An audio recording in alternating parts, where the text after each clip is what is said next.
محترم طلباء کرام، السلام علیکم۔ درسی نظامی کورس چینل میں آپ سب کو خوش آمدید۔ اس چینل میں آپ کو ملیں گے ہر درسی کتاب کے مکمل دروس، تو جلدی کیجئے ہمارے چینل کو سبسکرائب کیجئے اور ساتھ میں گھنٹی کا بٹن بھی دبائیے تاکہ ہمارا ہر درس آپ کو بروقت ملے۔ اللہ تعالی ہم سب کو سننے، سمجھنے، عمل کرنے اور اخلاص کی توفیق عطا فرمائے، آمین یا رب العالمین۔ تو آئیے پڑھتے ہیں آج کا درس۔ نحمدہ ونصلی علی رسولہ الکریم، اما بعد فاعوذ باللہ من الشیطان الرجیم، بسم اللہ الرحمن الرحیم۔ ماضی بر دو قسم است، ماضی معلوم و ماضی مجہول۔ محترم طلباء کرام، پچھلے درس میں ہم نے چند بنیادی اور اہم اصطلاحات کے بارے میں پڑھا تھا۔ آج انشاءاللہ باقی اصطلاحات کے بارے میں پڑھیں گے۔ تو مصنف رحمۃ اللہ علیہ فرماتے ہیں، ماضی بر دو قسم است، ماضی کی دو قسمیں ہیں، ماضی معلوم و ماضی مجہول۔ ماضی معلوم اور ماضی مجہول، جس کا فاعل معلوم یا مذکور ہو اس کو ماضی معلوم کہتے ہیں، اور جس کا فاعل معلوم یا مذکور نہ ہو، اس کو ماضی مجہول کہتے ہیں۔ یعنی فاعل معلوم ہو یا مذکور ہو تو اس طرح کا ماضی معلوم کہلاتا ہے، اور فاعل یا تو مذکور نہ ہو یا معلوم نہ ہو تو اس قسم کے ماضی کو ماضی مجہول کہتے ہیں۔ ماضی معلوم را 14 صیغہ است، ماضی معلوم کے 14 صیغے ہوتے ہیں، اسی طرح ماضی مجہول کے بھی 14 صیغے ہوتے ہیں۔ شش ازاں غائب را، چھ ان 14 صیغوں میں سے چھ غائب را، غائب کے لیے ہوتے ہیں، غائب کے ہوتے ہیں۔ و شش ازاں، اور چھ ان 14 صیغوں میں سے مخاطب را بود، مخاطب کے ہوتے ہیں۔ ان 14 صیغوں میں سے تو 6 غائب کے لیے آتے ہیں اور 6 مخاطب کے لیے آتے ہیں۔ وہ 2 ازاں، اور 2 ان میں سے 2 حکایت نفس متکلم را بود، نفس متکلم کی حکایت کے لیے ہوتے ہیں۔ یعنی متکلم جب اپنی حکایت کرتا ہے تو 2 اس کے لیے آتے ہیں، جیسے ضربت، تو میں نے مارا، تو یہ متکلم اپنے بارے میں بات کر رہا ہے تو اس کے لیے 2 صیغے آتے ہیں۔ تو کل 14 صیغے ہو گئے، 6 غائب کے لیے، 6 مخاطب کے لیے اور 2 نفس متکلم کے لیے۔ تو اس طرح یہ مکمل 14 صیغے ہو گئے۔ اب مزید تفصیل بیان فرما رہے ہیں۔ آن شش کے غائب را بود، وہ 6 صیغے کے غائب را بود جو غائب کے لیے آتے ہیں۔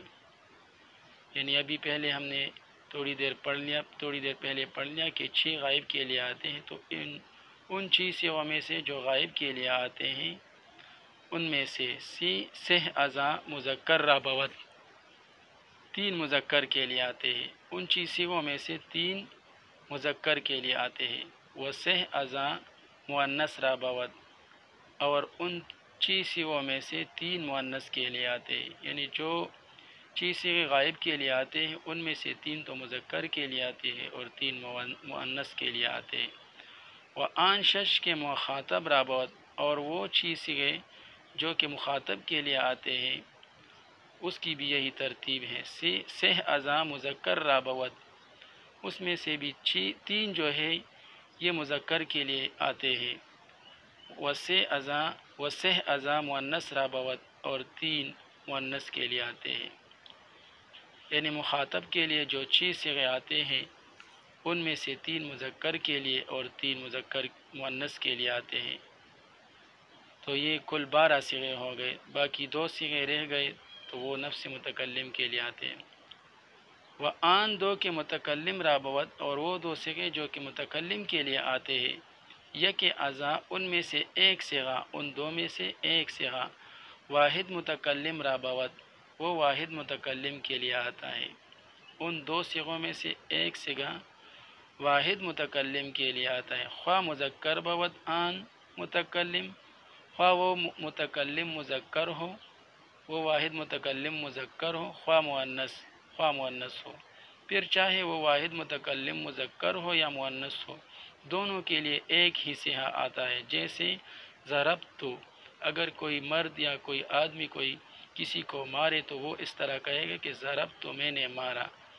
اگر کوئی مؤنث کہے تو وہ بھی اسی طرح کہے گی ضربت، میں نے مارا، یعنی دونوں کے لیے ایک ہی صیغہ آتا ہے۔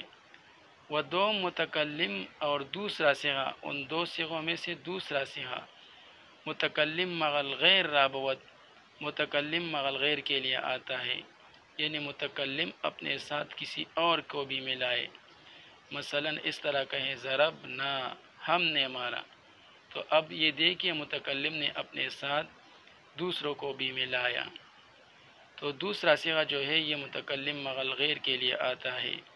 خواہ تثنیہ بود آن متکلم، خواہ وہ متکلم تثنیہ ہو، خواہ جمع یا جمع ہو، یعنی تثنیہ ہو یا جمع، دونوں کے لیے یہی صیغہ آتا ہے۔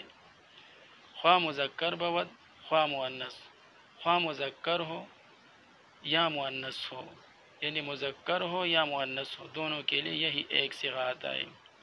تثنیہ ہو یا جمع ہو، اسی طرح مذکر ہو یا مؤنث ہو، سب کے لیے ایک ہی صیغہ آتا ہے۔ تو یہ کل دو صیغے ہو گئے متکلم کے، دو متکلم کے ہو گئے، اور چی جو ہے یہ غائب کے ہو گئے، اور چی مخاطب کے ہو گئے، تو مکمل 14 صیغے ہو گئے۔ اکنون اب میں معانی دو ازداں اقسام، 12 اقسام کے معانی، یعنی ان 12 مشتقات کے جو مصدر سے نکالے جاتے ہیں ان کے معانی بزبان فارسی کے زبان پر، فارسی زبان میں بیان می کو نیم بیان کرتا ہوں۔ اب اس کے بعد جو ہے میں ان 12 اقسام کا جو مصدر سے نکالے جاتے ہیں ان 12 مشتقات کا فارسی زبان میں ترجمہ کرتا ہوں۔ بعون اللہ تعالی، اللہ تعالیٰ کی مدد سے، و توفیق ہی، اور اس کی توفیق سے، اللہ تعالیٰ کی مدد اور توفیق سے اب میں ان کا ترجمہ کروں گا۔ ربی یسر، اے اللہ آسانی فرما، ولا تعسر، اور مشکل نہ فرما، وتمم، اور اس کو پورا کر، مکمل کر لے، مکمل فرما، بالخیر، خیر کے ساتھ، یعنی اب آسانی، اے اللہ آسانی فرما، مشکل نہ فرما، اور اس کتاب کو خیریت کے ساتھ مکمل فرما، آمین۔ وصلی اللہ تعالی علی خیر خلقہ محمد وآلہ وصحبہ اجمعین برحمتک یا ارحم الراحمین۔